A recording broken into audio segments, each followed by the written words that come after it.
fact, we're going to get into here a little bit how Georgia works, because most of you guys are under the impression that it's a 12-month redemption period, and that's still the case for a lot of different types of properties. But they have a non-judicial and a judicial tax sale now. And I guess they've had this for a while, but counties, we'd only see it occasionally, like we'd see it once in a while. And so we weren't, we kind of thought it was maybe a resale.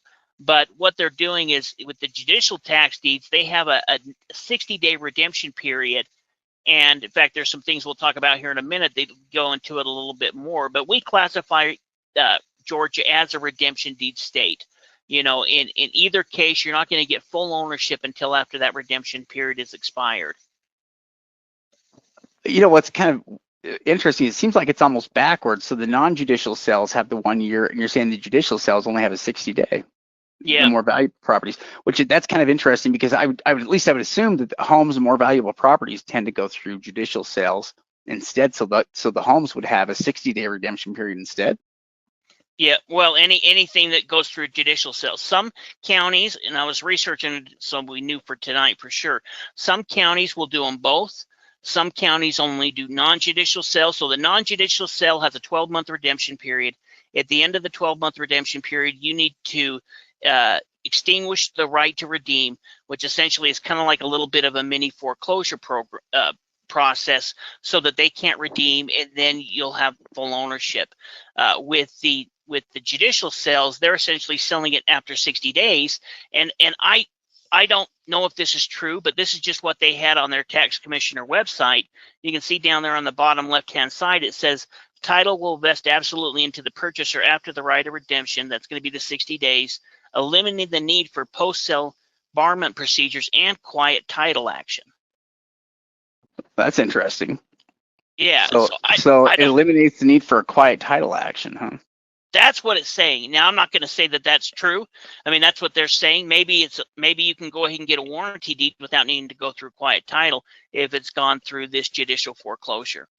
So, we're just providing you the information. This isn't legal advice. I'm just telling you what they say on their website. But here on the right-hand side, that's where you can see the judicial sales and the non-judicial sales. So most of the counties, most of the way we think of it is a non-judicial sale, that 12-month redemption period. But there's more counties that are doing these judicial sales. There's counties that only do judicial sales. There's counties that only do non-judicial sales, and there's counties that do a combination of both. Yeah, it's kind of interesting too. They talk a little bit about redemption in that part. There at the bottom. The law gives the former property owner one last chance to redeem the property through the redemption process. After the tax sale, the delinquent owner has 60 days from the date of the tax sale to pay the registry of Henry County Superior Court the redemption amount, which is the minimum bid. Their successful bidder would then be refunded their purchase price, and the foreclosure action is dismissed.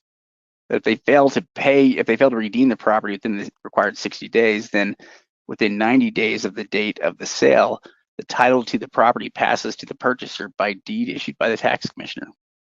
Yeah, so here in Henry County, they only do the judicial foreclosures. So it's going to depend on the county, but I thought that was kind of interesting. We actually have a lot of students from Georgia, and so there's some good opportunity there. There's tons of auctions taking place within your area. In fact, one thing that we talk to our coaching students about is called the proximity zone, and that's picking an area. Maybe it's an area that you live. Really works well in areas that you live, and then you look at all of the surrounding counties that you can get to within a few-hour drive, and you try to participate in all of those different auctions that are taking place, both through the tax sale but also using a pre-foreclosure strategy. And that's something you could really do here in Georgia, in Texas, and any of these states that have multiple auctions each year. In fact,